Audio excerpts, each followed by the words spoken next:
Usap-usapan ngayon ng mga netizens ang mga litrato na ibinahagi sa social media, ni Bini Joanna at ng rapper-songwriter na si Skostek Lee, matapos mapansing tila pareho ng mga pinuntahang lugar sa Vietnam.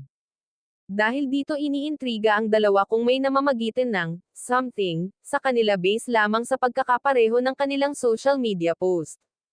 Mas lalong tumindi ang espekulasyon ng ni-repost ni Bini Joanna ang kanyang dating post sa kanyang ex account matapos siyang may ugnay sa rapper na si Skostek Lee.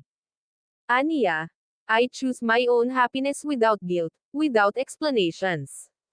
What keeps my heart strong is knowing that God knows my heart.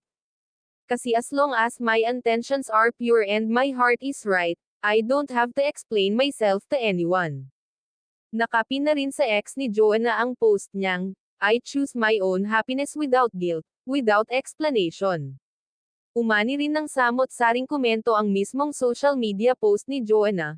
Marami ang full support sa bias nilang member ng Bini, pero marami rin ang hindi naniniwalang may relasyon talaga ang dalawa.